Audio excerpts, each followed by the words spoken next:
All right. Well, hello everyone. And today we've got something pretty special, which is I get the opportunity to talk to an author who I've read a good bit about this year. And I'm sure at this point everyone wants me to shut up about the books of DJ Butler, but we won't until we talk to him. So we've got DJ Butler on the channel today. How you doing today, Dave? I'm excited to be here, Sam. Thanks for having me.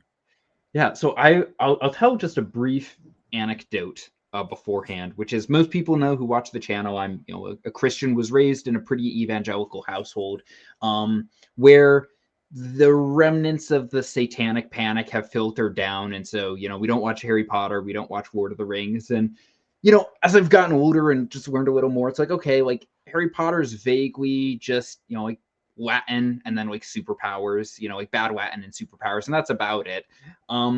And so I'm reading a little bit more fantasy, and then Dave comes along and wants me to get in trouble with all of my relatives because he's like, we're gonna create a series. And it's gonna be Witchy Eye and Witchy War and Witchy Winter, which is like strike one. And then strike two is a series where there's wizards who are not just using bad Latin. It's like actual magic that's being performed in the books. What's worse, they're Mormons.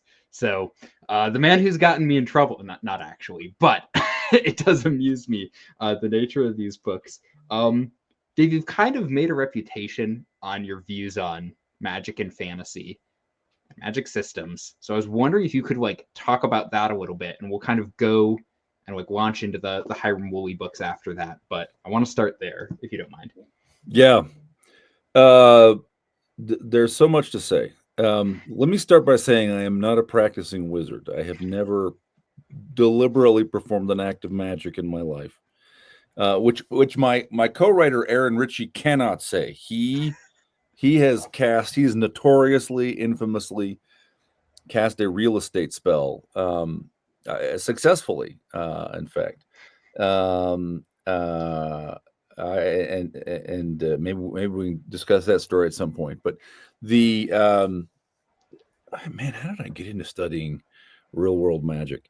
To be honest, it might have been sort of through history originally, or including maybe ancient history, something like the Greco-Roman magical papyri collected by Hans Dieter Betz, or something like that.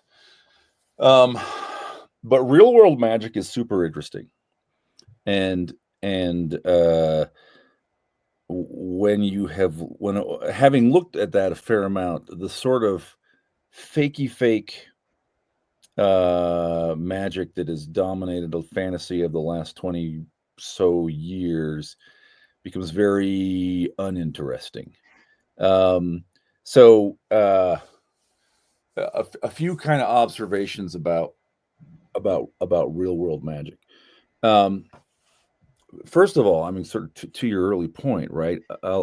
There have been many Christians who have performed who've done what we would say, we look at it and go, "Oh, that's magic." Who would, and including Christians living today. In fact, I'll probably have to tell you the Aaron story as an example. Who have performed acts of magic, but not only thought it was consistent with their Christian faith, but like actually may have thought it was a spiritual gift from God. Mm-hmm. Right.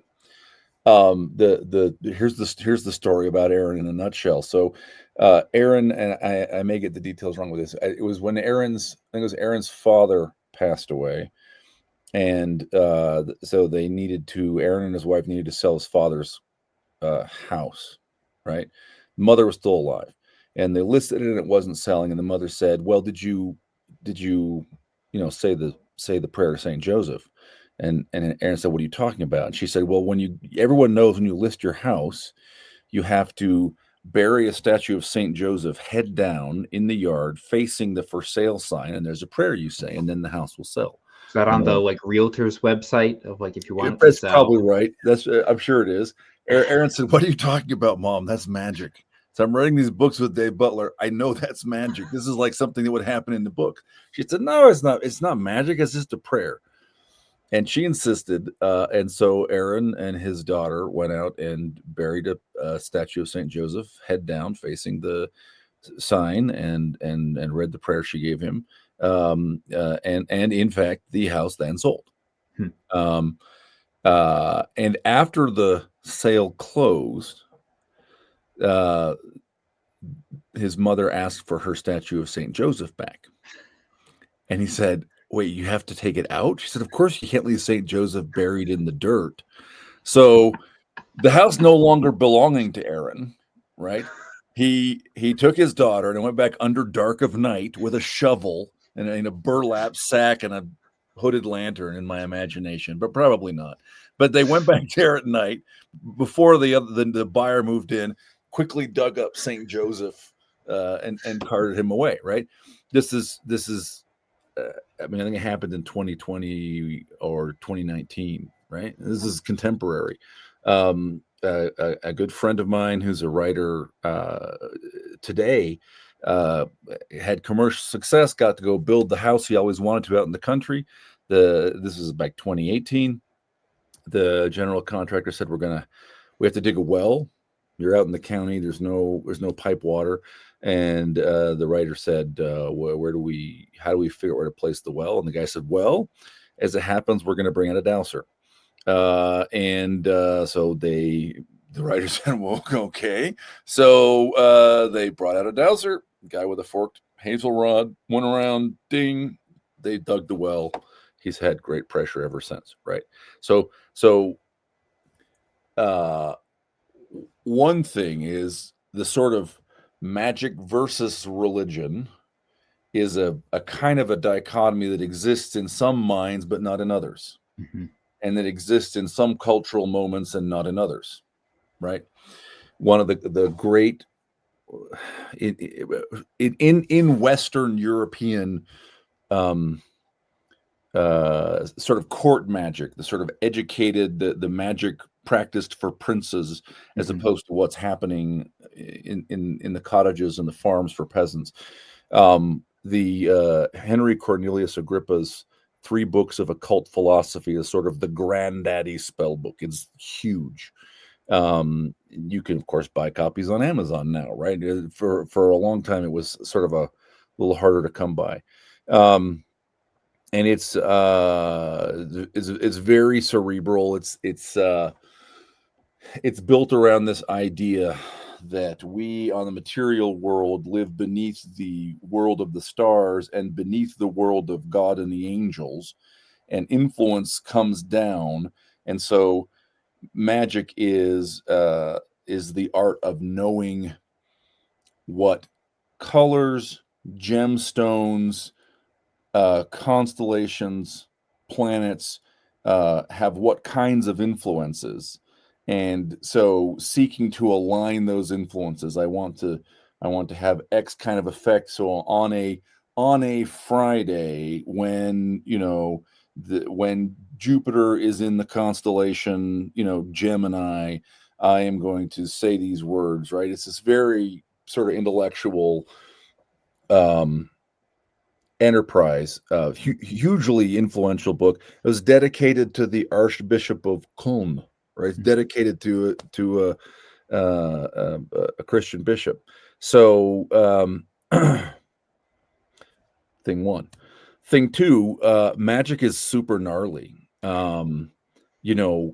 If your ideas about magic basically come out of D&D and Magic the Gathering and books that are influenced by those, magic sounds like it's a thing that's useful for wizards and thieves and rangers, right? Aha, this spell will kill an opponent. This spell is a fireball. I can fly. This turns me invisible. There are such, in historic spell books, there are recipes that are supposed to do that kind of stuff. They're not very common. The most common kinds of things that are in, I'm hesitating to use the word spell books because often the books in question don't call themselves spell books, but in written collections of magic, are solutions to the problems that ordinary people have. Right. So they are things like heal my sick cow, make so-and-so fall in love with me, bring customers to my business, help me figure out who committed this crime against me, right? Those are kind of the most common kinds of spells, because those are ordinary person problems. Somebody stole my stuff, right? My calf was stillborn. My cow's got an ulcer on her udder. I need more rain, right? That's what magic is. Mm-hmm. You look at it historically. That's the stuff it does. Mm-hmm. 3, there's all kinds of interesting sort of social, cultural, historical stuff around magic. So at a very high level, okay. First of all, it's very hard to define what is magic, right? And often what it turns out to be is I and the good people like me do science, philosophy, and religion. Those people do magic. Mm-hmm. And those people are poorer, or they're servants, or they're foreigners, or they're the minority group, or whatever, right? So often magic is just, it's a kind of an othering, Mm-hmm. right? And and that's super interesting. I mean, to think about, like, as a writer. Another thing that's interesting, I've lost count of mine, 4 or 5, I don't know. Is magic is very, it's very right-brained. It's very sort of sometimes surprising in its forms. It's not obvious why. Like, why on earth would a forked hazel rod bend down when you pass over water? It lies very close to the unconscious mind, Mm-hmm. right? And sort Right. of, Yeah. Yep.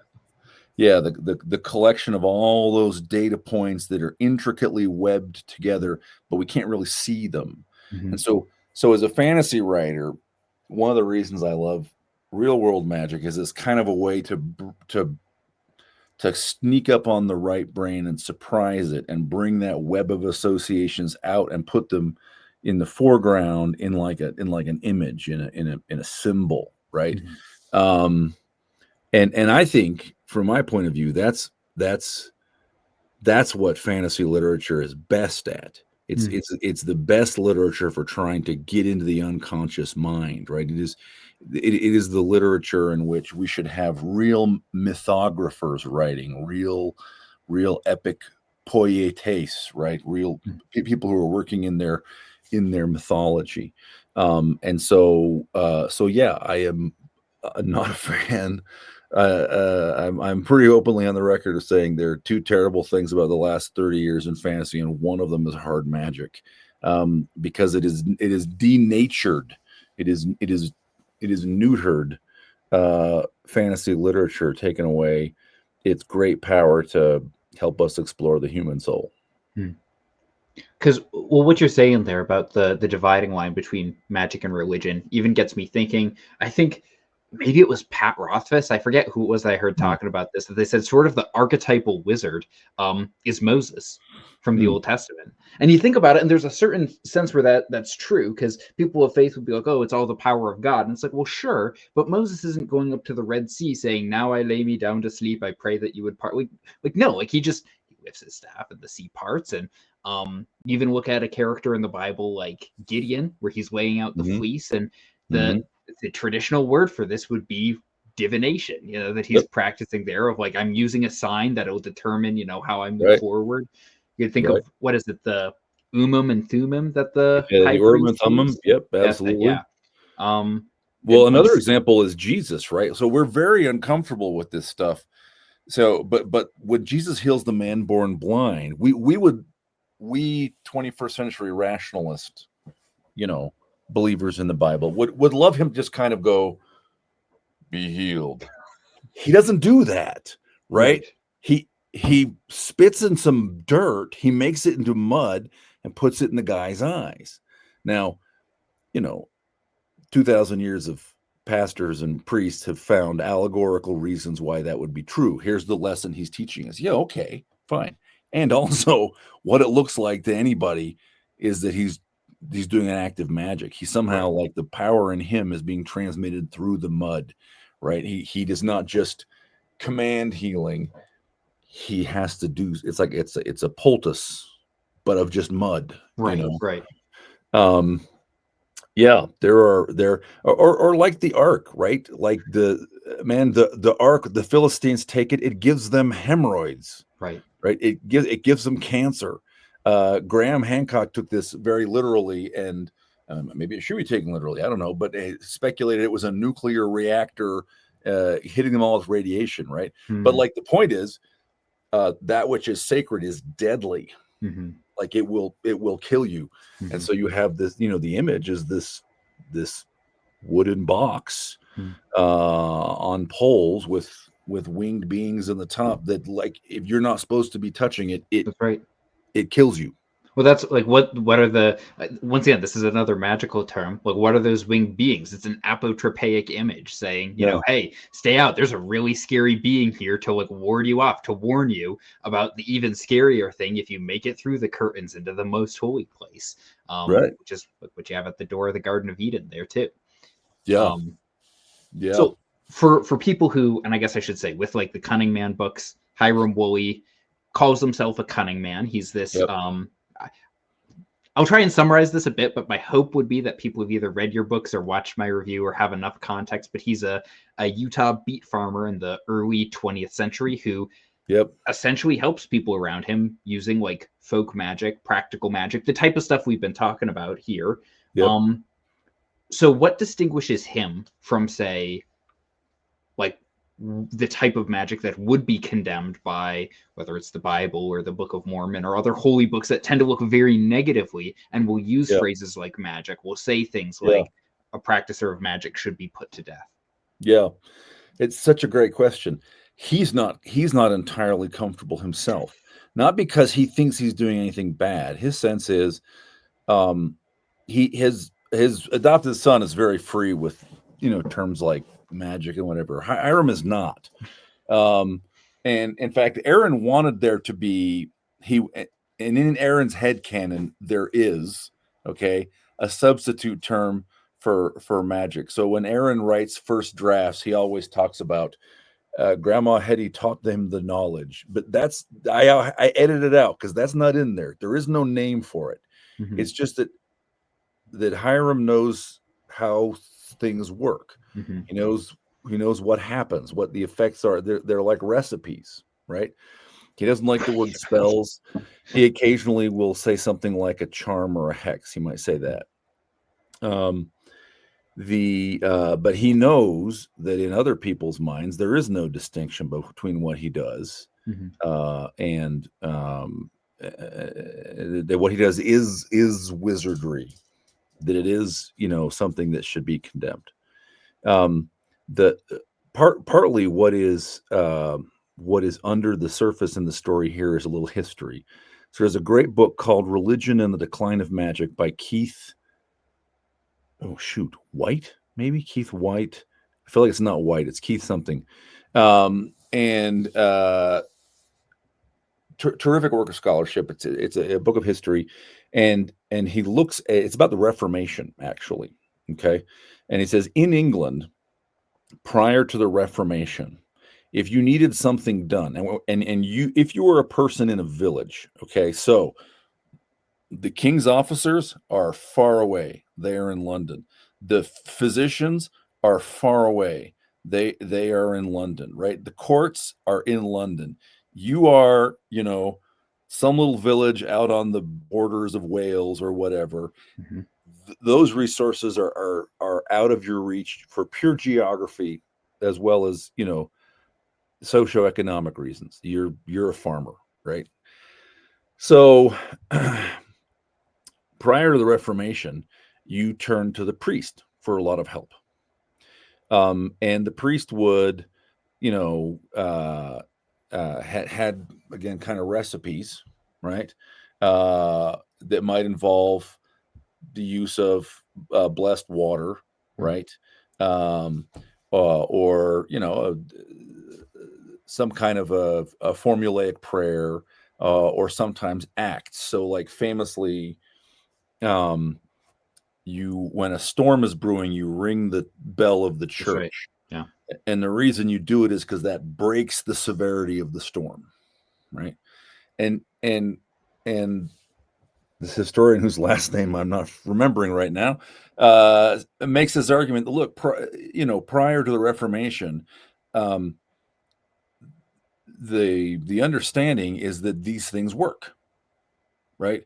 If your cow is sick, you go and you get, and the priest gives you a formula, to say, or something to put on the cow's udder, and it is going to work. And that means the priest is effectively your sort of white hat magician, right? No one says he's a magician. He just has things, he knows how things work, right? And so the Reformation is terrifying because it takes away the white hat magicians, and what you get in their place are these Lutherans, right? Who don't do that stuff, and they say, well, listen, you have to pray and have faith, right? Well, that's a much scarier proposition. I used to go to the old guy, and he would just give me a thing and it would work. He would say a prayer and it would work. You're telling me that I'm up against Satan, who sounds very scary.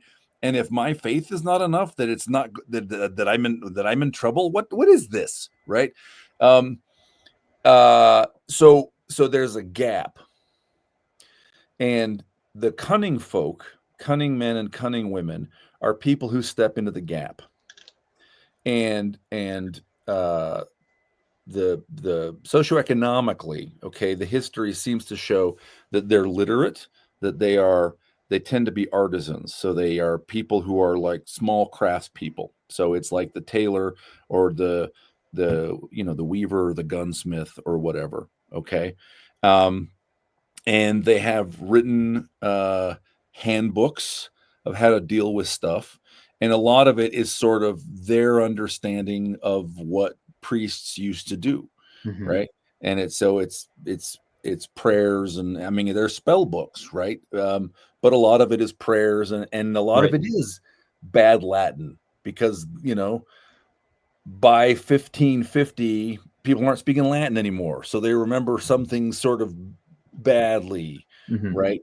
But it's also, look, here's where you make the sign of the cross, and by the way, you need to have the host needs to be mixed into this. So sneak into church and steal a wafer, right? It's a sort of a misunderstanding and interpretation of what the old priests used to do, right? So this is Hiram Woolley, right? That's his inheritance. Is he doesn't think of himself as a priest exactly, right? He's not. He's living in like the deserts of Utah, but look, these are the things that work. It is a kind of a sacred art. He's never articulated this. I don't think this is in any of the stories.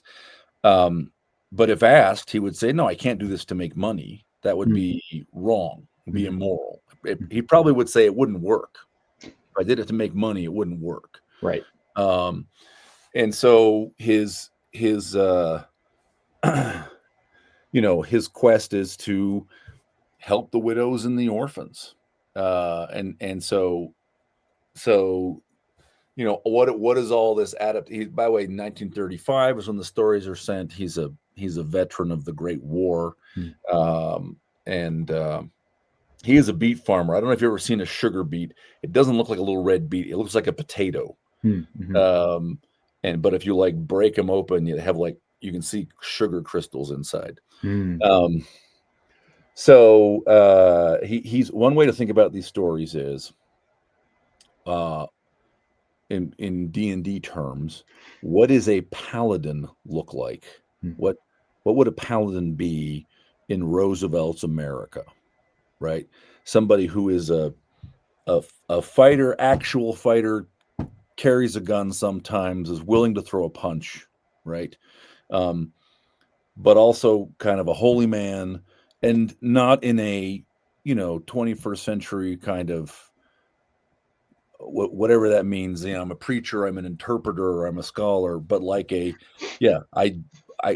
can make things happen Right. by the power of God, right? Um, and my answer is Hiram Woolley. Yeah. So I have two thoughts on that. The first is you're talking about like the demystifying of things from the Reformation, and maybe a touchstone that people can kind of connect this to is like this is sort of the backdrop for Shakespeare's Hamlet. You Mm, know, like where's Hamlet studying? Well, he's back from school where he's been in Wittenberg. It's like, okay, where's that? You know, that's Martin Luther's territory there. You could think of yeah. it. And the whole clash is between him being like, okay, but like I saw a ghost and it's the ghost of my father and he's troubled and he's not able to get into heaven and he's giving me this role of this job that I need to do, but I'm not sure, is this like Satan trying to trick me? And so that almost serves like what you've That's described super there interesting. is sort of backdrop to something like Hamlet. Yeah. um and then what you were saying about Hiram Woolley, what came to mind, and I thought of this when I read the first book, because you're right, like he's not a holy man in the sense of like he won't throw a punch. He's not like so meek he'll melt in your mouth type of person. What came to mind was, is it the quote from Raymond Chandler Mm, of "Down these mean streets a man must go who's not himself mean." Because Hiram meets some pretty rough characters throughout the books, but his mindset, he's, as the quote says, he's not the one who is mean.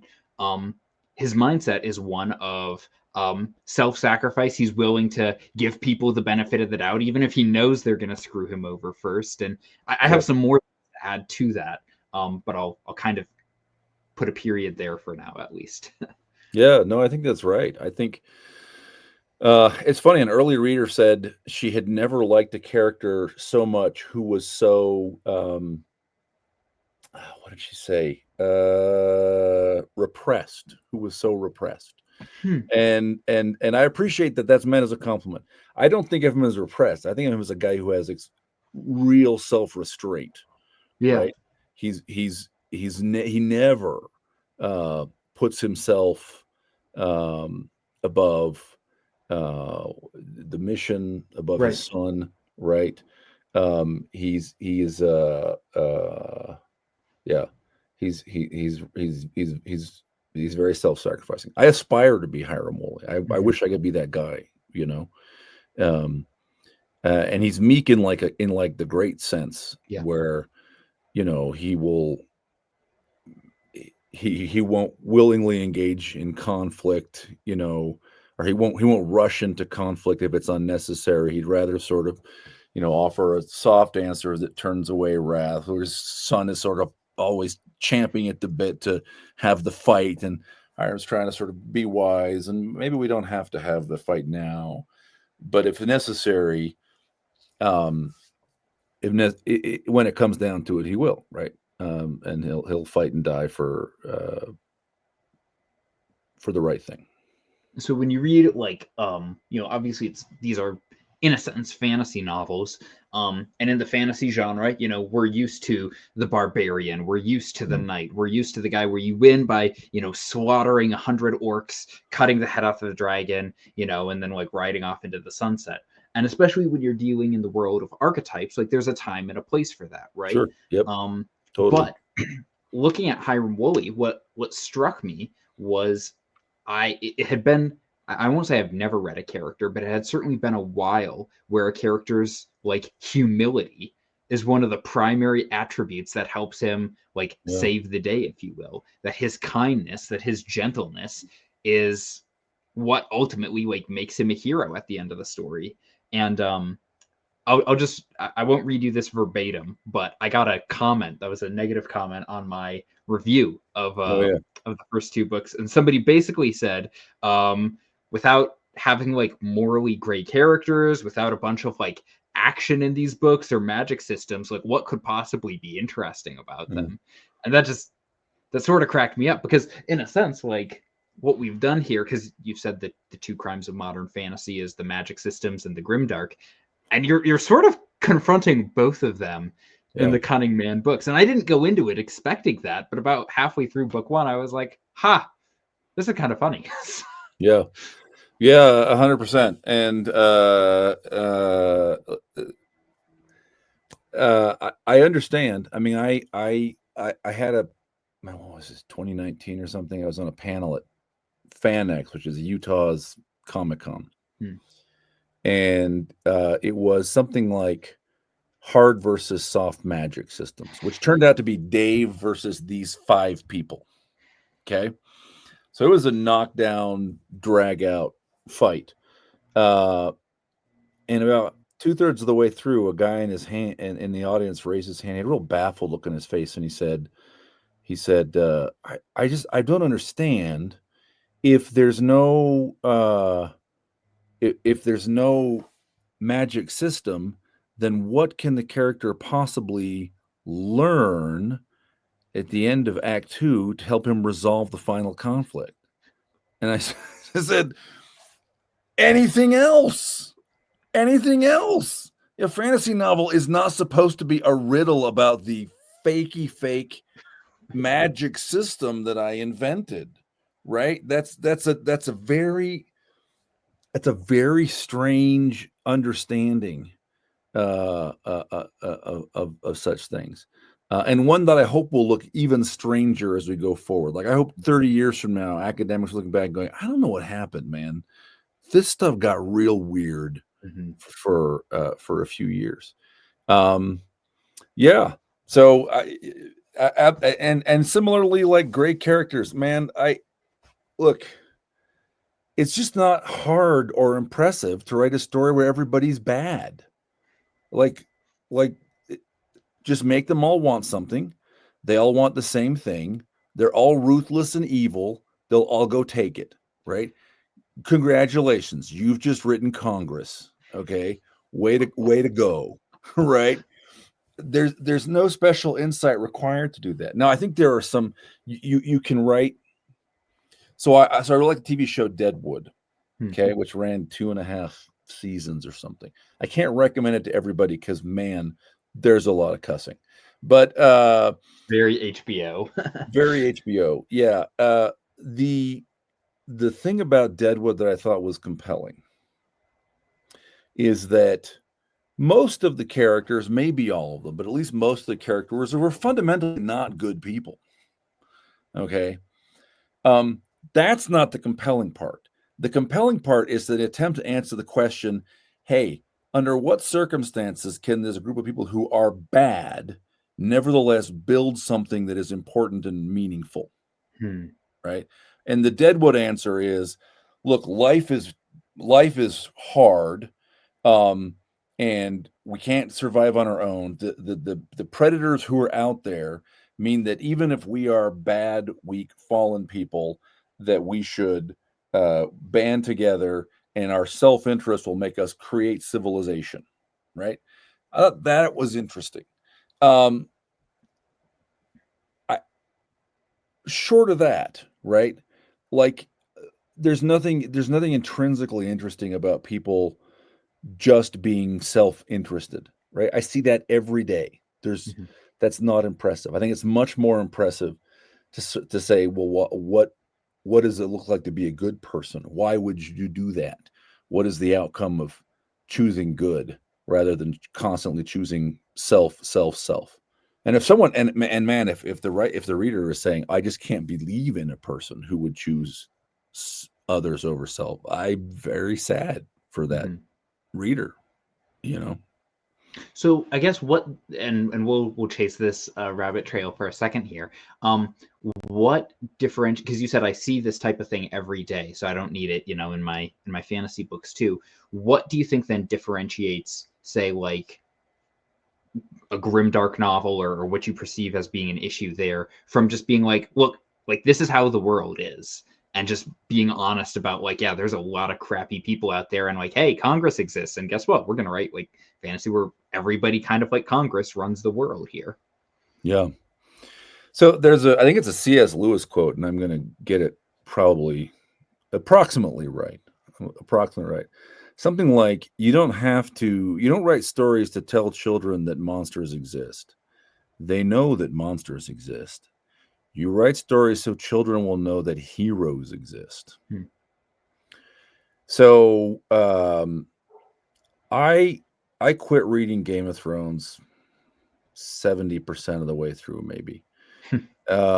Because I said, and it wasn't the death of Ned Stark. It was actually the scene where the woman nurses her like 14-year-old son.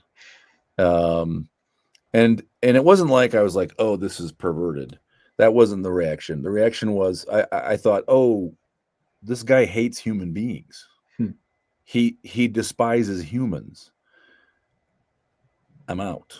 I have no time to waste on this. I don't despise humans, right? That's too easy. That's too cheap. It's too easy to find humans who are monstrous, right? I know that from my own experience. I have been fired. I have been sued. I've had clients or coworkers lie about me, right? I have been dumped by agents and ghosted by publishers. Like I know there are bad things in the world. And that doesn't mean that the goal of fiction is to hide from them. Mm-hmm. The goal of fiction, I don't know, that's very grandiose. I would rather write stories that are inviting people to be heroic and to contribute and to build than to write stories that wallow in the idea that people can be bad to each other. That makes sense. And it seems like Hiram is he's trying to obviously live that way, one, for himself, but then also, to set an example for his adopted son, Michael. And one of the things that I personally really appreciated about these books is like the relationship. I don't think the books work very well if it's just Hiram on his own doing his stuff. But his relationship with him and Michael is really the heart of the stories. And especially, I gotta say, like their banter with each other, their rapport, or however you want to say it, is just delightful and like thoroughly entertaining, and being like, oh yeah, no, I totally have like Josh with my dad like that before. I know other people who have relationships like that with their dad. So I wonder if you could talk a bit about the relationship between father and son and how that developed in both you and Aaron's thought process behind that when you were writing it. Yeah. There's a great line in book one. Hiram and Michael are with Sorensen, the mine foreman, in his like parlor in the evening talking, and Michael says, Hiram is a perfectly smart guy. He's right. He feels a little bit of insecurity about the fact that he doesn't know languages, for example, because he's aware that some people know Latin and they do what he does, but they have Latin, and that is a leg up, right? But he's not dumb. He's a smart guy. But Michael's really smart, and always kind of on the edge of being out of control. Talking back, sort of, pushing, always kind of probing. And there's some, I forget what the precedent exchange is. There's some kind of moment where Michael's like pushing in Sorensen's house, and Sorensen says, "Just remember, men with stupid children wish they were smart." So Aaron and I both have very smart children, and so I think that's where that dynamic comes from, but a lot of my favorite moments too. There's a there's a man, how does it go? There's some exchange about cussing in book one, where I can't remember. I think Hiram says, I don't think, I don't think, what is it? Something about cussing, and Michael says, how do high-powered lawyers cuss? Right? Because he's thinking about future. He's 16 years old. He might go to law school, might become a lawyer. And Hiram says, I don't think they swear at all. Michael says, that doesn't sound right to me. Yeah,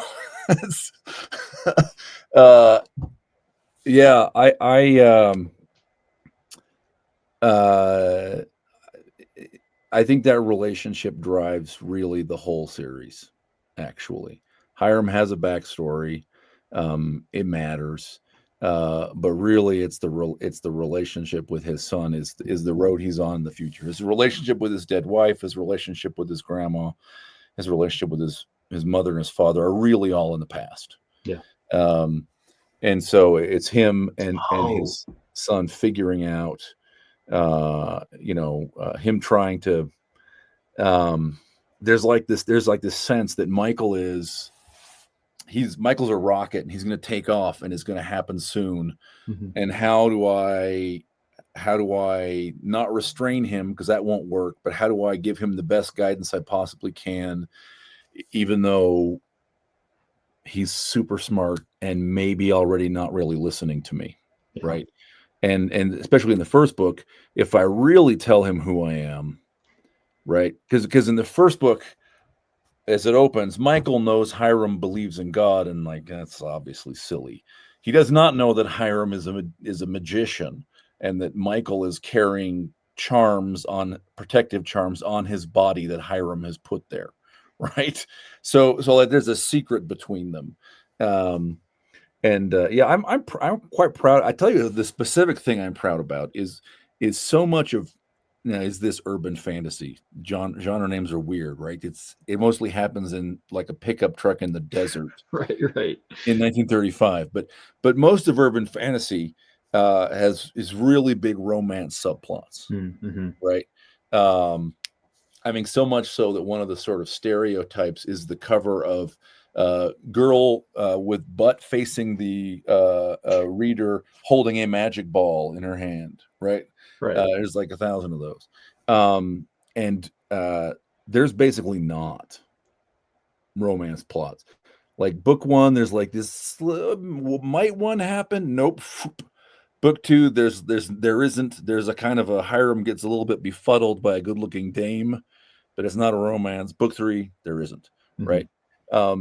The relationship that drives everything, the subplot that drives everything is father and son.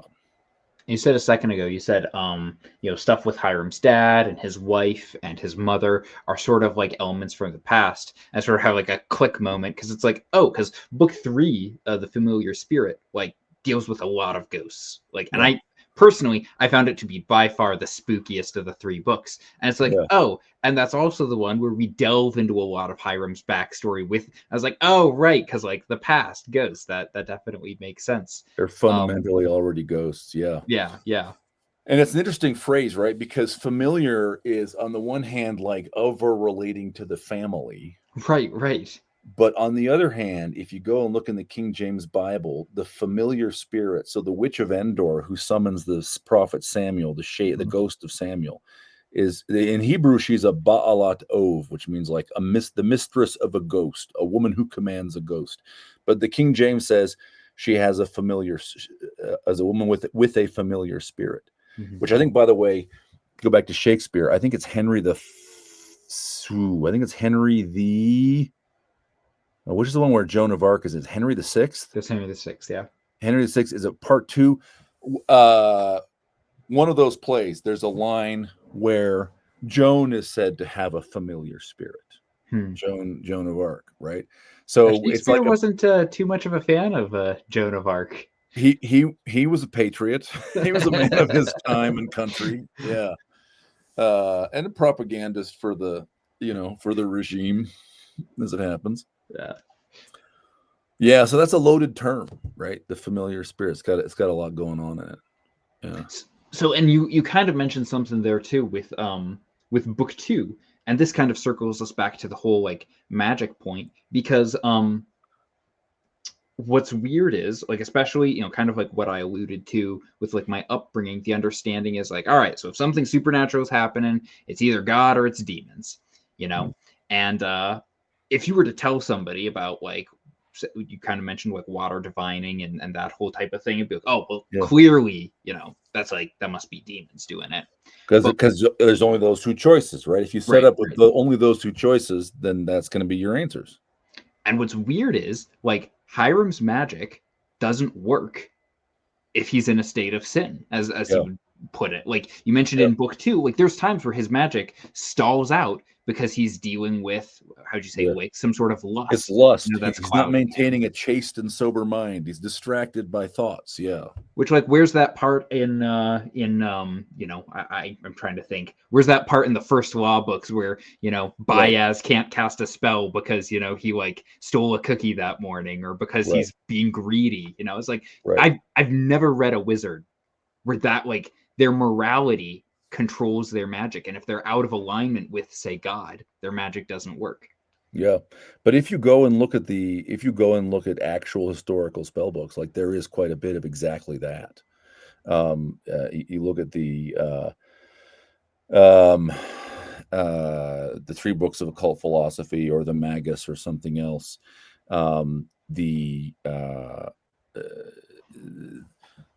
Especially kind of at higher levels, if you will. There's a lot of exhortation in these books to live a personally blameless life, to be absolutely,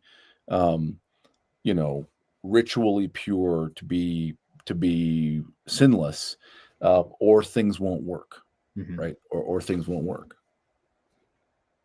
Yeah. So have you had any, like, questions from readers who are like, well, this is weird. What is this? Where there's that, because of that strong connection between Hiram's, like, his, I guess, what do you call that? The life of his soul and his magic. Has there been any reaction, or is everybody just kind of on board with it?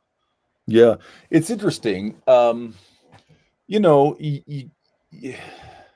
This is true for writers, but like in the internet age, it's sort of true for everybody. Like we just feel free to give reviews on each other all the time, in a way that like just didn't happen 50 years ago. I was fun fact that as researching for the second American Treasure Hunters novel for Arc Press, and there's a couple of Masonic lodges in there, which are real, actual, historical, real places. And so I was looking at this the online website, and like the Google Maps location for this St. John's Lodge right on the corner of Boston Common, right? Real place. I'm looking at it, and I see that there is a 1-star Google review, right? And it says 1 star, not welcoming of diverse children. Right now, I don't know what that means. Something happened, right? This is a Masonic lodge. Is it welcoming of any children? Like I'm not sure how well I know Freemasonry, but I didn't think any children were really welcome. Like you tour, So, but someone felt free to go. In fact, probably felt compelled to go say not. So you get negative reviews, right? I get negative reviews. It's interesting. Someone asked me this question recently, and I got a lot fewer. One of my favorite reviews is a 2-star review for The Cunning Man. That's on Amazon. The title of the review is "Not Suitable for Christian Women." That's my favorite part. I don't even know from the review what the problem was, right? Like something was, but like as we've been discussing it, there's no sex. It wasn't profanity. So I think it was the magic, because I don't know what else would be problematic, right? So I've got some of that. When I told my neighbors, the Jacksons, that I'd written this book, and I'd found a publisher back in like 2017 or whatever. Donna said, what do the church leaders think about that? I said, well, they have no idea. Why what? I don't think I could. Well, how would I even ask them? Like, what would that look like? Hey, I wrote this book. Anyway, so to be honest, that's like something Hiram Woolley would like deal with in the books, like yeah. Well, that's right. So I recently had this experience where I raised some money on a Give, Send, Go. And I got way more pushback for that than I ever got writing books. So I've gotten occasional, people who don't like them. But like the reviews are pretty good. It's not like it's a whole bunch of 1 stars. This guy is a Satanist or whatever, I mean, this is maybe some of the interesting thing about the way I thought your review was terrific, because in a nutshell, you're like, man, who on earth is this book for? Right? On the one hand, some people are not going to want to read about this character because he's Mormon. On the other hand, I'm pretty sure some Mormons are not going to want to read about him because he's a wizard. Who's going to like this book? Yes. And also, if you flip that inside out, you kind of go, on the one hand, here's this wizard who's doing things that you can go find pretty much all of these, like in an actual spell book, which you can buy on Amazon, right? You don't have to go to some weird patchouli oil smelling, greasy, Haight-Ashbury street corner. You can Amazon will take it to your house. And also, though, it is a character. It is hard. You can say, look, I think Hiram is going to hell because he has wrong religious ideas. Okay, I get it. It's hard to say Hiram is not a moral guy. Right. He's pretty unimpeachable. He's self-restrained. He is a peacemaker. He is self-sacrificing. He's disciplined. He's always there for others. The whole nature of the quest every time is, I have things in my life that I should be doing, but I need to be here right now and help somebody else. Right. And so maybe sort of the flip side of that same coin, Sam, is that kind of protects me a little bit. Maybe if Hiram Woolley was some kind of wizard's first rule or Feast of Crows kind of character, maybe I'd catch a lot more flack for the magic. Sure. Well, because there's this quote, and it's not from him, but he's the one that I've heard quote it. Andrew Clavin, the crime novelist. Oh yeah. He likes to quote this person. I wish I could remember what her name is. But she says that fictional evil is sensational and exciting, and real life evil, think of like a murder or rape or whatever, is stupid and dull. And oftentimes it's difficult in fiction to make good exciting and heroic, and it can seem boring, whereas like real life heroic and good people are exciting. I mean, think of like a figure like Mother Teresa, it's like, wow, how exciting. And that's one of I'd say the Hiram Woolley books are full of this type of almost internal tension, like what you've been talking about, like super religious guy, also a wizard, and then also like is trying to do good as a very moral person, but also like may be in trouble with his church if everybody knew what was going on. And I think part of that tension is what makes them so interesting. Like, because if you just wrote a book about like, hey, here's Harry Dresden in the Great Depression, and he casts fireballs and spawns frogs to like help with things, well, it just gets looped in with all the other, generic urban fantasy that's out there. I think that's what gives these books such a unique flavor to them. And I guess I'll ask you this, because Hiram Woolley, like being of a particular religious bent, like he's a Mormon guy, but he's not just practicing like, ooh, Mormon spells, Mormon, wizardry. Like half the stuff he's doing is like Catholic stuff. Like he carries a rosary. He uses a Eucharist to help heal people. He'll like, and I know this isn't explicitly Catholic, but just to talk about, you wouldn't think of this as a spell. He'll like, what is it? He hexes a car in book 1 by writing the Lord's Prayer backwards on a piece of paper. So could you talk about the I guess universality or taking things from other faith traditions that he uses? Yeah. Well, I mean, this is it. They are historical. They do the sort of the two biggest sources for Hiram are the English Cunning folk, which really is like early modern sort of post-Catholic, right? There's a big Catholic piece to what's going on in there, and then the other is German Brauerei, which that's a whole other interesting conversation. German Braukers exist today. What are those? So a Brauchen in Pennsylvania Dutch means to try, and so a Braucher is somebody who is willing to try for you. Okay. And I think a Braucher would say, first of all, hey, this is not magic. It is an active or directed prayer discipline. There are rules about who you can teach. So some of the traditions you not only have to teach someone in your family, but you have to sometimes you have to alternate like sex. So you have to teach your niece, and she'll teach her son, and right. And you can't take money. It's not a money making profession. Yeah.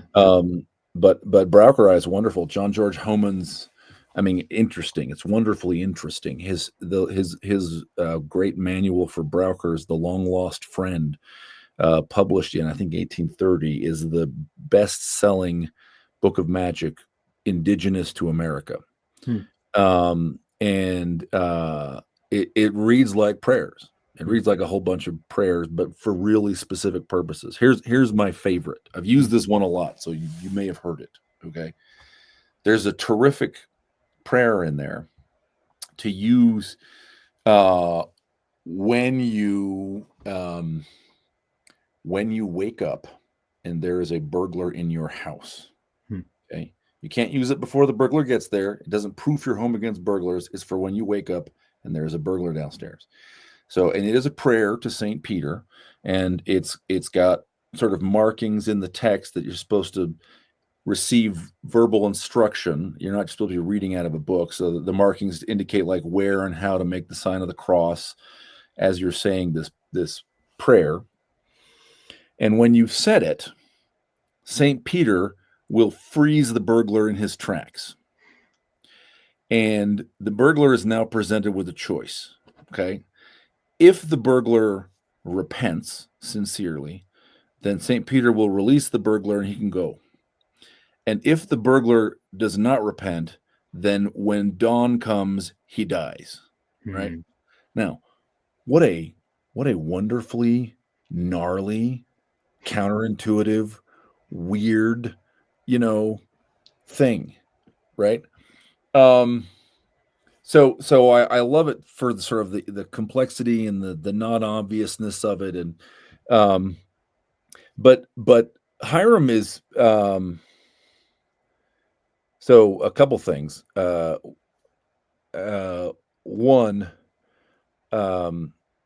sticking just to like the stories, right? Hiram didn't go to Hogwarts. There's no organized college where they went and we're going to take potions in the first semester, and the second semester we're going to take scrying, right? Not like that. He had a grandma who was raising him because his father abandoned them, and then his mother disappeared. And so he's a kid on a farm with a grandma who makes peach cobbler and also teaches him charms, right? And so there's an eclecticism, right? Like it is whatever she taught me, whatever works, and whatever I have picked up on the way. So there's in book 2, we have him use a charm that he learned from a guy in Paris when he was over there as a soldier, right? So mostly because Aaron had to write that chapter, and rather than go consult the painstakingly prepared reference manual, he just Googled invisibility charm and stuck that in. And we're like, well, I guess we can use it, but we'll need to give it back to you. So that's the sort of character side of it. There is a sort of historical side of this, which is that the Hiram's Mormon, the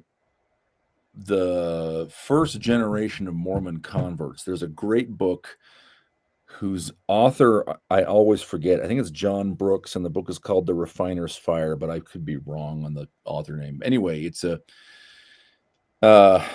he looks at that kind of who were those people, right? And they were, and he says that these were not Puritans.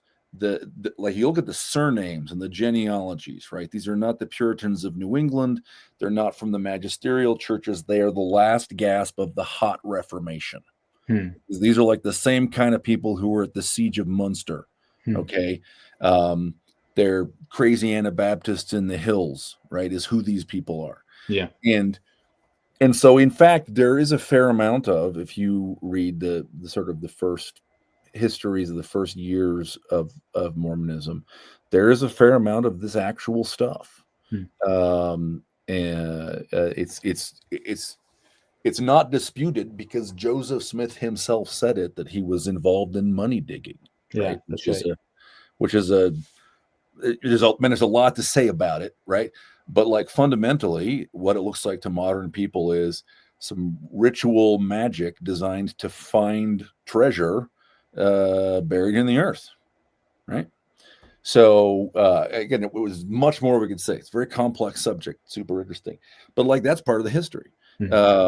Oliver Cowdery was sort of the second elder for the early years, very important guy in the movement, and he was a famous rodsman. So actually, Mormon scripture refers to that fact, right? So on the one hand, there's the story, right? And I think this is verisimilitudinous. I think people aren't studying it like an academy. I think they're getting passed down things. We have my copy's over there. I could probably find it. There's a few years ago we had published the actual recipe book of a London cunning man from the 1600s. So it's called something like this, the workbook of Lancelot Grimm or something like this. I forget. And you go through it, and what it's like is whenever the guy found something that worked or learned from somebody, he wrote it down. So it's very eclectic. It's not organized at all, right? Yeah. It's just a bunch of stuff that works. So I think that's verisimilitudinous to sort of how this happened. And it is a little bit of a kind of a nod back to some of it is specifically a nod back to like the 1830s Mormonism, when they were up in the hills and dousing and digging for treasure. So I have to ask, like, would Hiram Woolley be out there like praying the prayer of Jabez, like, for people? Yeah. I don't know. Do you remember the prayer of Jabez? It was like an evangelical thing, like back in the day, where it was like you pray this prayer and then God will bless you in these specific ways, and so people would put up plaques of the prayer and stuff like that. I don't know how universal that was in terms of broader faith traditions, but it was a big thing in the circles that I ran in for a while. Yeah, no, I mean, I think that's exactly the kind of thing, right? Yeah. And yeah, and I think he would say, I think he would say on some level, like it would be stingy not to, right?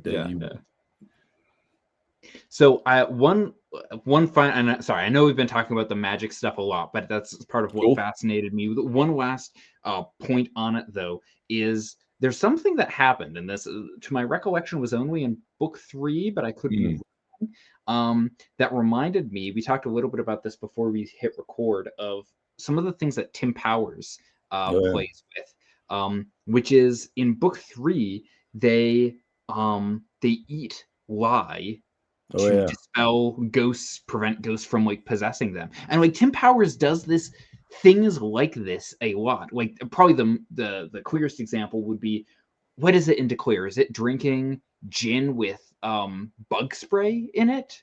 Oh man, it's been a few years since I read that book, but that rings a bell, something like that. Something, but like to dispel the genie. It's something like that. So I guess is there something that you both are pulling from there? Is it just a happy coincidence? Boy, that's funny. I was not deliberately drafting in his wake, but I'm happy to draft in his wake. Powers is such a great writer, and such a cool guy. I mean, I think I would say, and I'd be interested in his reaction. One of the things that seems to lie at the heart of magic is analogical thinking, right? James George Fraser and his Golden Bough, which I don't know if you're familiar with it, but it was an anthropological work that's originally published in like I think it was 5 volumes, and then the third edition had like 13 volumes. If you find like a university library that has it, it's just massive, and it's a work of anthropology about the idea of the dying and rising God, and Fraser was massively influential. Like he had disciples like William Robertson Smith glommed onto this stuff, said what, and went into biblical studies and started kind of using these kind of insights. And Jane Ellen Harrison said amazing, and went into classics and started applying these insights, and like sort of anthropology and history, and like Fraser was just huge for, I don't know, 20 years or something.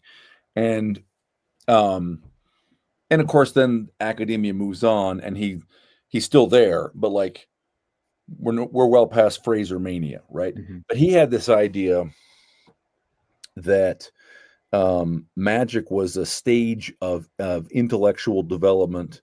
I'm going to get this wrong. I think he saw this as being I think he saw stage 1 as being animism, stage 2 as magic, stage 3 as religion. And no one would agree with that anymore, right? But he looked at magic and he said the law of, and I think he's the guy who formulated this, the law of sympathy and the law of sympathy, law of similarity and the law of contagion.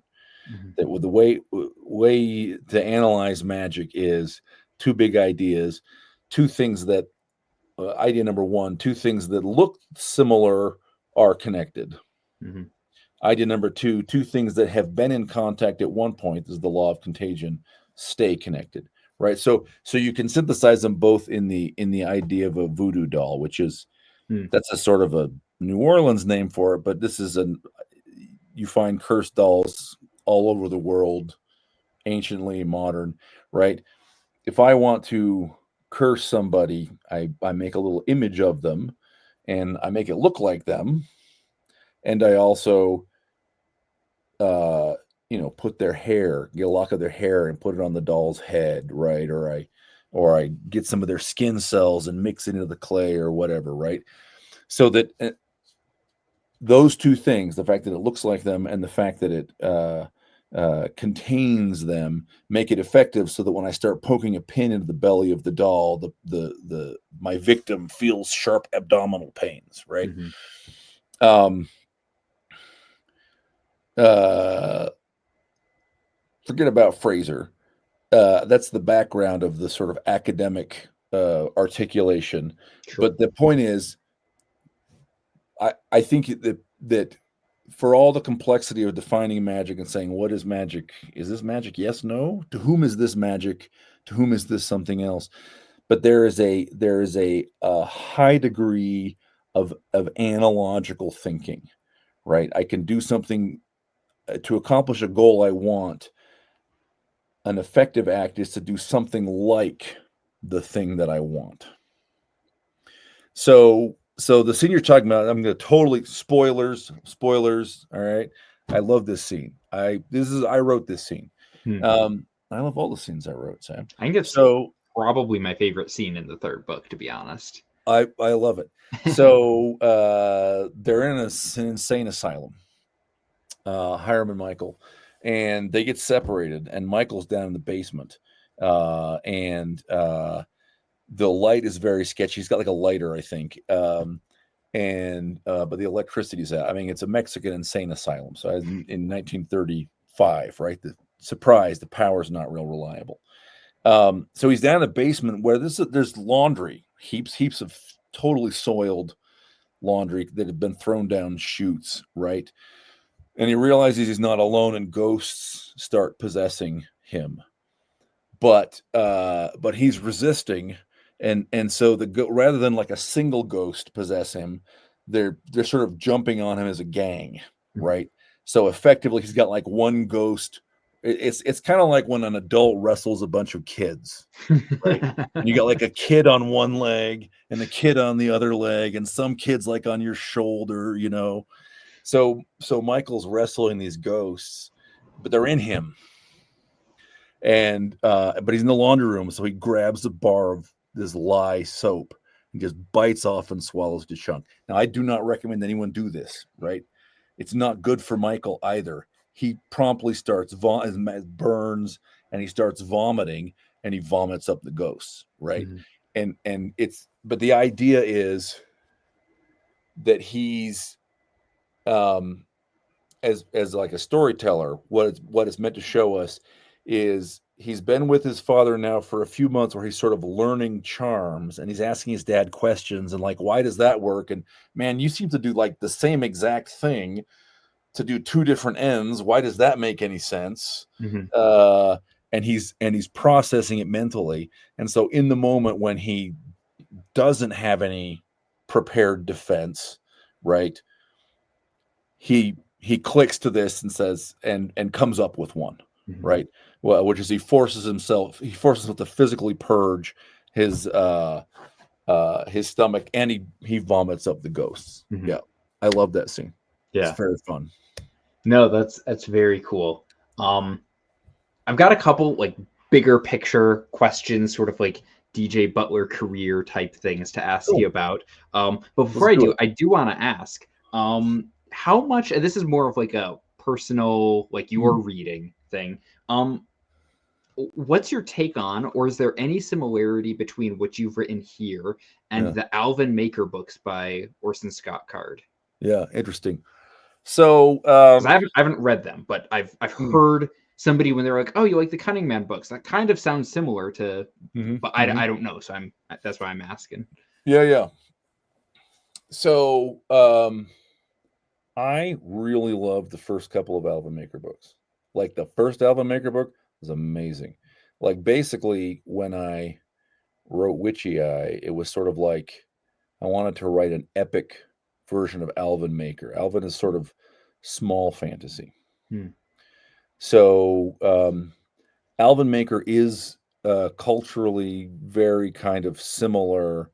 So, like for example, one of the sort of magical things going on in Alvin Maker is barn signs, right?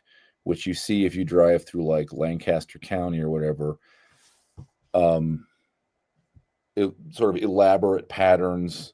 Circular patterns painted on a barn, which are hexes, which are magical defenses.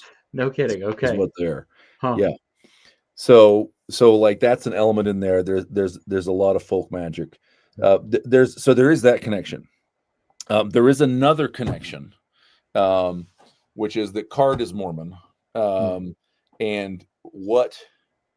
So this is a thing I have never done, but what Alvin Maker is the series called Second Son? Alvin Maker is the first book, right? The series is called Second Son or Seventh Son. It's a fantasy retelling of the story of Joseph Smith. No kidding. Is actually what it is. So Alvin is Joseph. Okay. And there are like it's not preachy. You're not going to be reading me like, oh, this guy, right? I think it's like other writers we may have talked about. I think it's not obvious to most readers unless someone points it out to them, right? So I have that kind of culturally in common with Scott Card too. But I love the first couple. The series is still one short. I think they're, and I don't love the sort of later ones as much. I like them; they're fun. Like Abraham Lincoln is a character, kind of in the later books. Also, Mike Fink, who, sure, yeah, who famous river boatman. And I think there's like some, and I have not read these books in like 15 years, but I think in the real world there's some story about Mike Fink rode a moose on a bet or something like that. And I think in the book he rides a moose. Okay.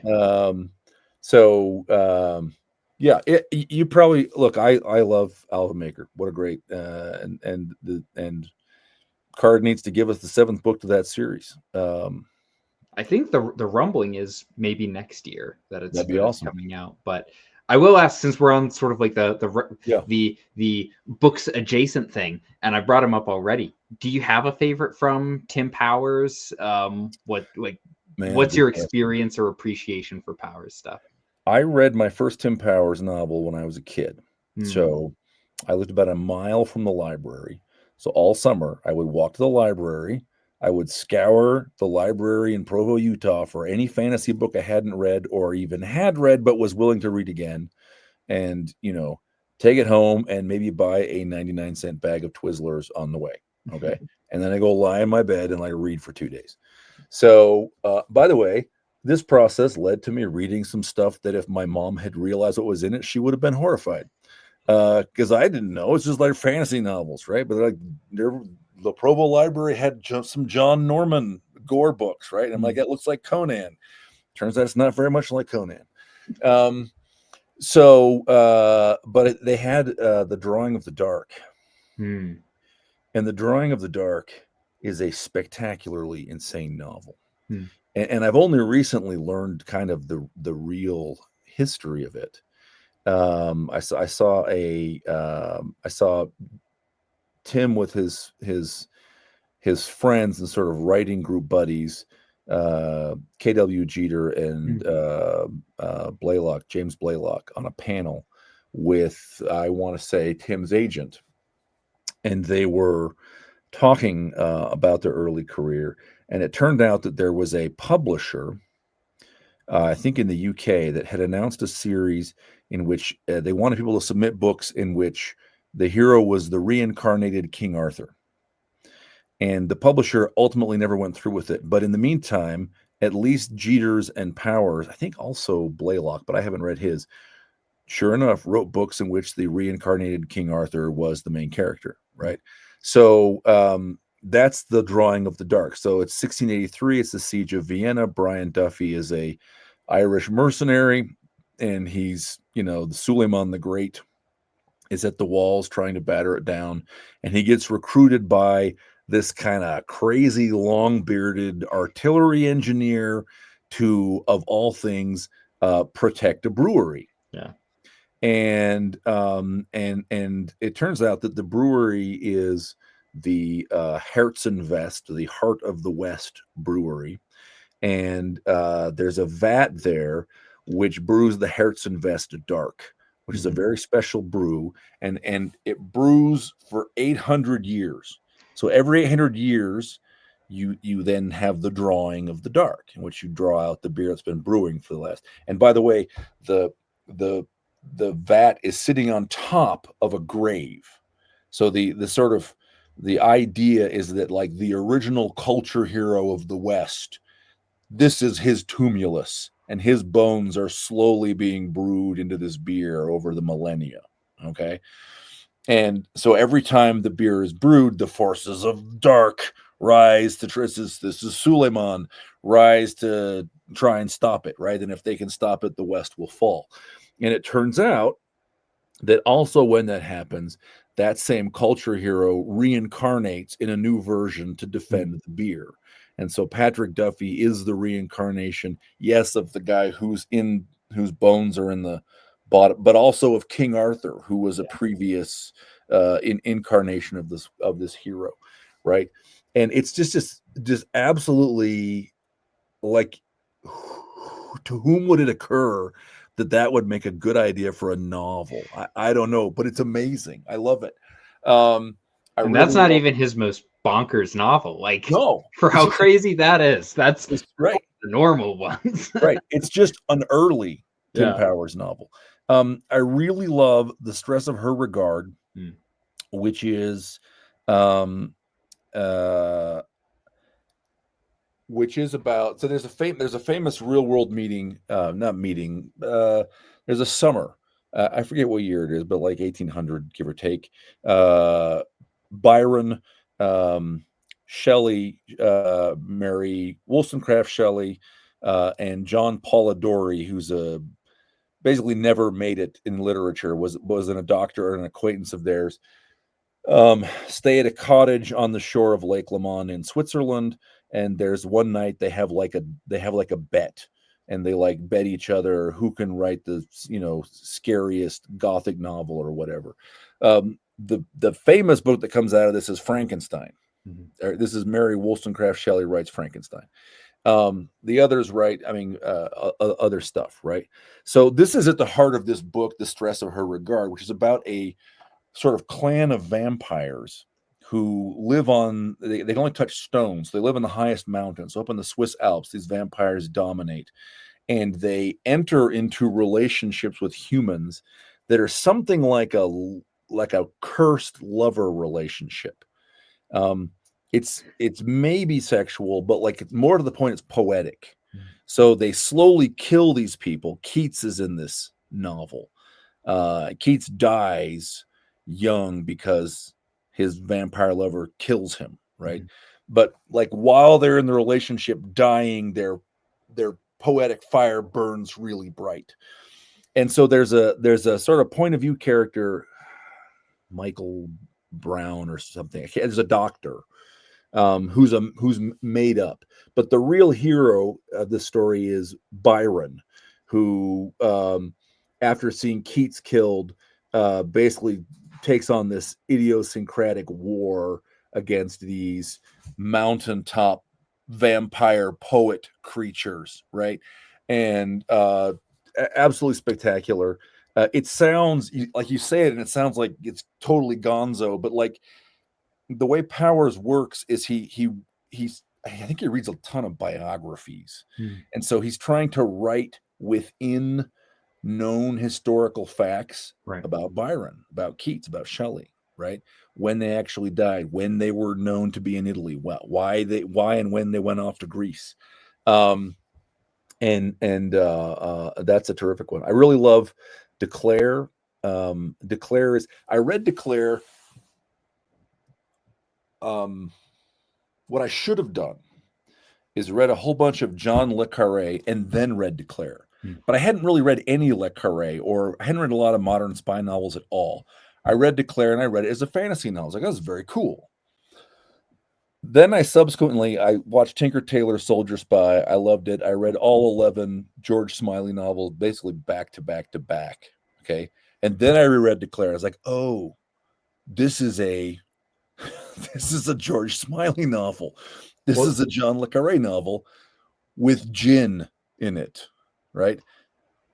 Well, that's what I need to do then, because I read, like, Declare was one of the ones that I read this year, and it's not that I disliked it, but it just didn't click. I was like, I can see that there's a lot of things that are going on here, but like a lot of the other Powers that I read, it was like instantaneous. It's like, whoa, this is, and with Declare, and then hearing about that later, it's like, oh, okay, so I've got it. I'm gonna reread it.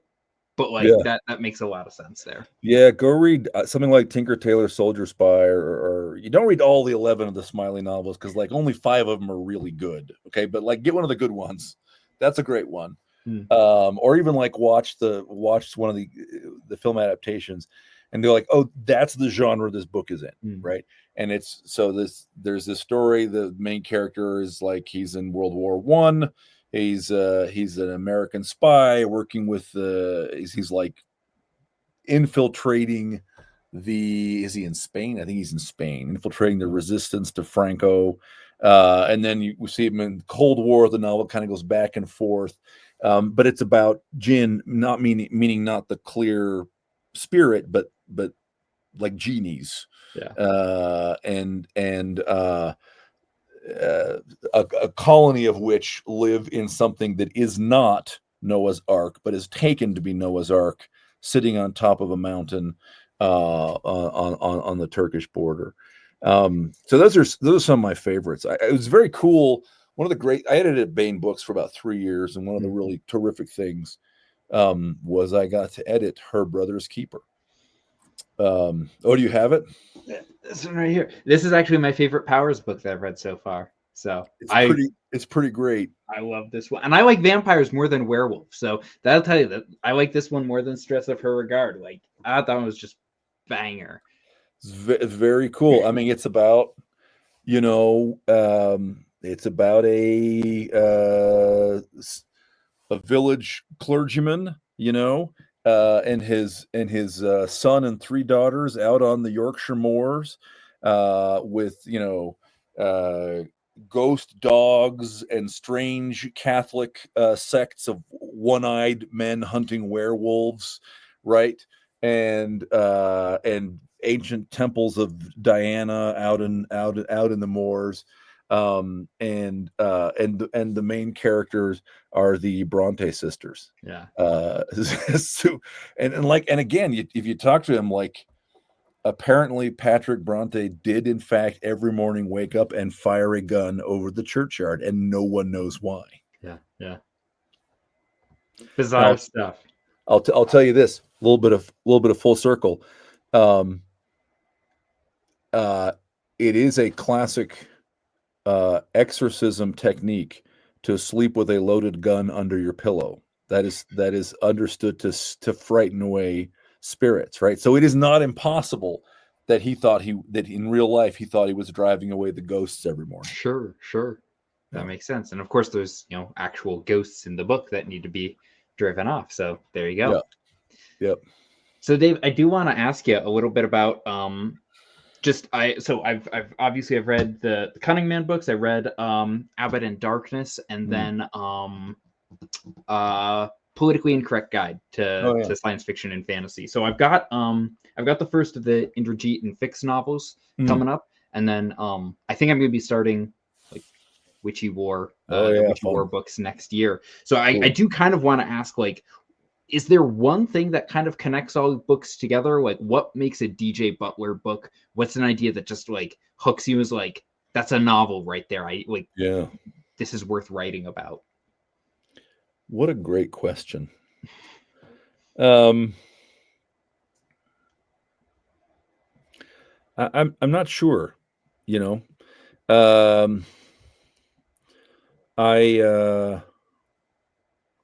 I mean, all of the books are in some sense about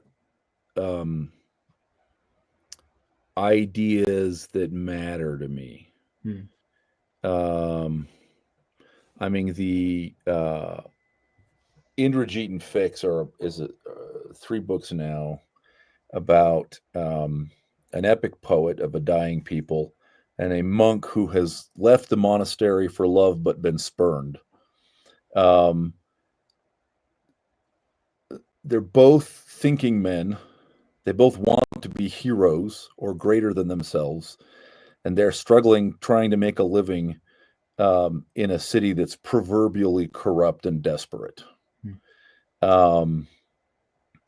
So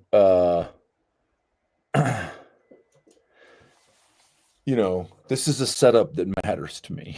This is about the compromise between sort of love and poetry on the one hand, and like the terrible exigencies of the material world on the other, right? It's Abbott is sort of a similar story. Abbott, in a way, Abbott is about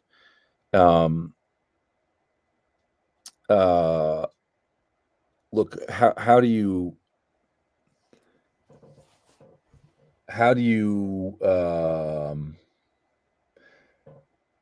promote, how do you create a surplus of liberty and breathing room for others when you yourself are necessarily dependent on a thoroughly corrupt institution to live, right?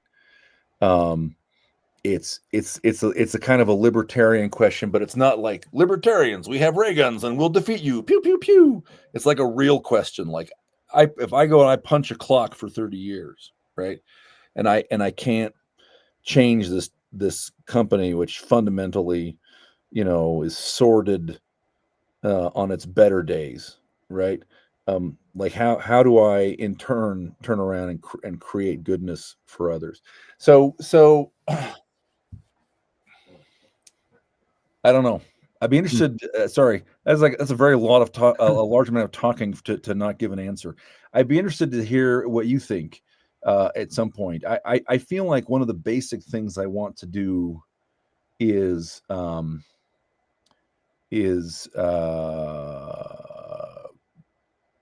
re-enchant the universe, right? Help people sort of reconnect with the. I worry that in our culture we've become very sort of monoscopic. We're very narrowly focused. We're very good at solving an engineering problem, but meaning and well-being and truth are sort of floating out there behind our backs, and we're not looking at it. And at a high level, I want to reconnect people with that. But I'm not sure that that's a good description for everybody. Like, I'm not sure that's a good description for. I don't know if Abbott in Darkness does that. So it may be that there is nothing. It may be Hmm. that I am the connecting thread, and that at the end of the day, some people are going to like X and Y by me, but really hate A, B, and C. Sure, sure. Yeah, Well, I'll speak for myself, yeah, to get on something that's been a bit of a soapbox for me, actually, on a few different conversations, which is I see it kind of circles back to what we talked about with nihilism. I see a lot of nihilism, especially among like kids my generation, Gen Z, and it's not what you would expect of the, combing my hair down over my eyes, popping up my collar, and going to Hot Topic nihilism. It's just like, other than spending my days terminally on this, which I'm guilty of as well, um spending my days seeking what is the most amount of pleasure I can achieve before I'm inevitably going to be killed by commies or fascists in the next 10 years. Like, what's the point of even trying to go on anymore when I'm not going to get paid enough to buy a house, even if I work my ass off for 5 decades? Look, what's the point of it? Why would I? And I've literally heard people say, like, why would I even have kids? It's like this is the point, like, of existence, in a sense. Is like why, yeah, like, this is why you're alive, is to have families, and to have children, and to raise them up well, and to keep carrying on. And you can make that religious too if you want to, but it doesn't even yeah. need to. It You doesn't don't have to. necessarily have to be. And Yeah, so authors like, we mentioned him before we went live, but like Christopher Rocchio, I think, gives a vision of the future that is not perfect, but is doing honestly a similar thing to what Tolkien is doing in terms of re-enchanting the past, but doing that with a sense of the future. And um if that's what Indrajit and Fix is trying to do, in some sense, it's like, yeah. all right, sign me up. If there's some element of that that's in your work, maybe that's why I felt so drawn to it this last year. So thanks. Maybe that's it. Maybe that's the common idea, is sort of living for something bigger than yourself. Hmm. Maybe that's it. Um, I'm going to keep thinking about it though. I may have a better answer later. Sure. I know I've kept you a long time, but I do want to ask, what's next for DJ Butler? What books have you got coming out next that people can look forward to? Yeah, great question. I'm working on another nonfiction project right now, which will come out probably early next year sometime. And I'll talk more about that probably when it comes out. But the thing I need to do next is finish The Witch You Were, and what Hmm. my plan to do is sit down and write them back to back. Hmm. There is a great advantage to writing the sequel before the first book comes out, because it means the first book is not set in stone. You can still go in and change things if you need to. Oh, sure, And sure. so I don't want to write 5, have it come out, and then sit down to write the last one and go, oh shoot, I really could have used some plant, something in book 5. So I'm going to write those. Man, it's a long conversation. There's there Why did you not write them before? Um, it's not a lack of wanting to write them. It's not a lack of knowing where to go. Hmm. A writer's career is complicated, and for lots of reasons, not all of which I can really freely talk about in public. I sort of deliberately said, I'm just not going to finish these right now. I'm going to try to reach out to new readers with other kind of projects. Sure. Um, I mean, I will say at one point, actually, book 1 went out of print, and I discovered this, and I spent a year and a half on the road at Comic Cons trying to sell, with Christopher, most of them, by the way, trying to sell books 2, 3, and 4 of an epic fantasy series, and they'd say, "Oh, that series sounds great. Which one is book 1?" I'd say, "You can get it in ebook," and they would walk away, and I so for tactical, for career, for reasons that have nothing to do with the story, I just set it on the shelf for a few years. I very much love it. I know where it goes. Yeah. That's the next fiction I'm going to write, and I want to write those back to back, Hmm. and get them out. Yeah. Yeah. Do you have thoughts of, like, and once I get the Witchy War books done, I've got this, and this that I'd like to work on, or is this just like all in for? Oh, I do. This is I sort of wish I didn't. It's distracting, but I have an idea for a science fiction trilogy I want to do, which is it's about a diplomat and former intelligence agent who, in a far future Earth, comes to sort of confront uncomfortable origins of the human species that explain why humanity's never been welcomed into galactic civilization, and that sort of lead into a war and a reordering of the scheme of things. So want to do that. Need to write the last Time Trials book with Mike. Oh, sure. That might happen. Might be his schedule is harder than mine, to be honest. It might be as early as next year. It's probably coming up fairly soon. Okay. Well, very exciting. I guess I know we've talked about a couple of different book recommendation type things here, but the question I like to ask people is if you have something that's maybe a surprise pick or something that's underrated that you'd recommend for me to pick up, maybe people in the audience, something that you think is underappreciated that you'd recommend here. What an interesting question. And we're talking about fiction. It can be fiction, it can be nonfiction. It we'll take either. Yeah. Okay, let me throw out a nonfiction recommendation that I think is. I'm sitting surrounded by books. I got a library of like 6,000 or 7,000 books.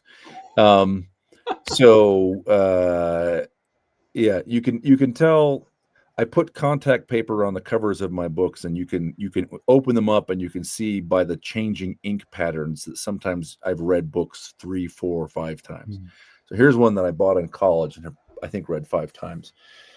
It's called Hamlet's Mill by Giorgio de Santillana and Hertha von Deckend. And I think von Deckend was an astronomer, and Santillana was a very famous historian of science. He wrote, for example, an important history of the trials of Galileo.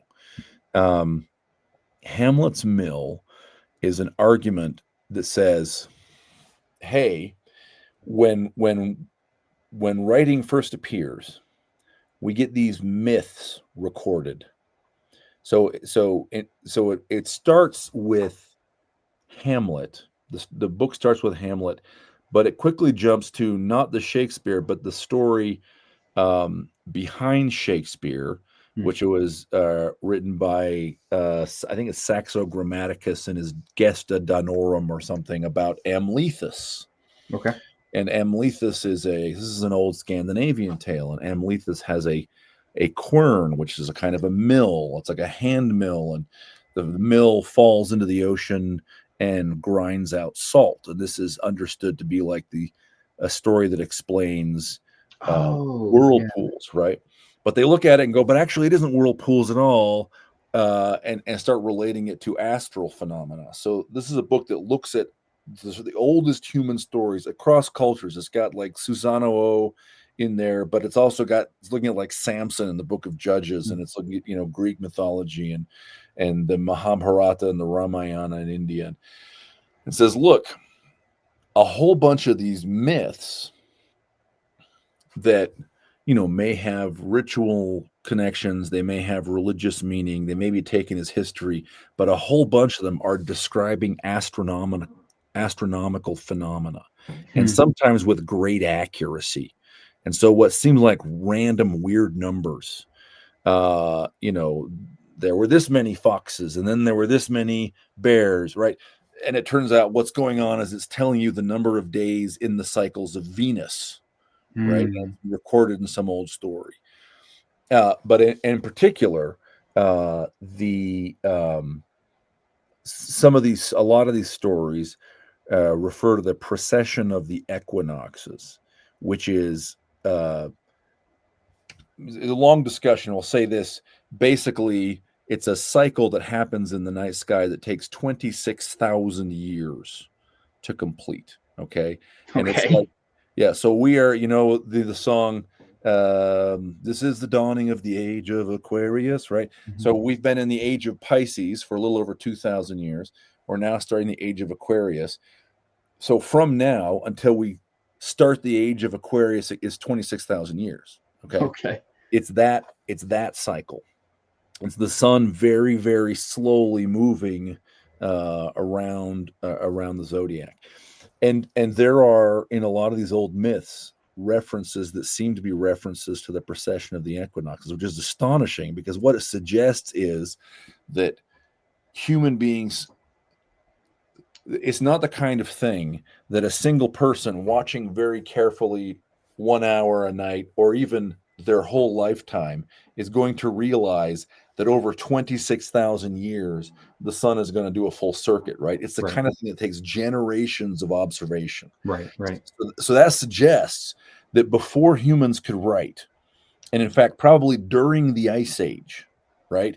So there are humans, they're humans as we would recognize them, but there are no cities, there's no wheel, right?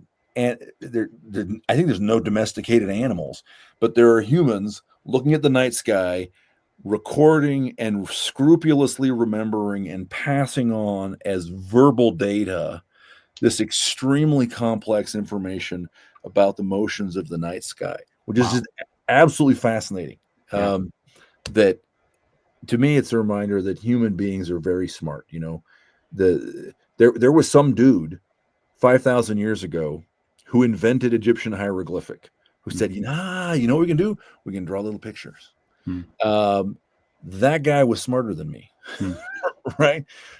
Whoever it was 10,000 years ago out on the plains, and camped at the foot of the Caucasus Mountains or whatever, looking up at the night sky and saying, my grandfather said this, right? And comparing the data of this oral treasure, that guy was smarter than me. Human beings have been very smart for a very long time. Anyway, Hamlet's Mill, terrific book. Yeah, well, I'll definitely check that out. So, yeah, Dave, thanks for letting me take up like a lot of your time this evening. I've thoroughly enjoyed getting to pick your brain and talk to you. And everyone, go check out the Cunning Man books. The Familiar Spirit just came out. I recommend obviously reading the other books in the series, but you can read this as a standalone if you want to. And Dave, I look forward to reading more of your books as we go forward into this year and then next year, obviously. So Sam, thanks very much for having me on. Really appreciate it. all right, well, thank you all for watching. I'll see you next time. Take care.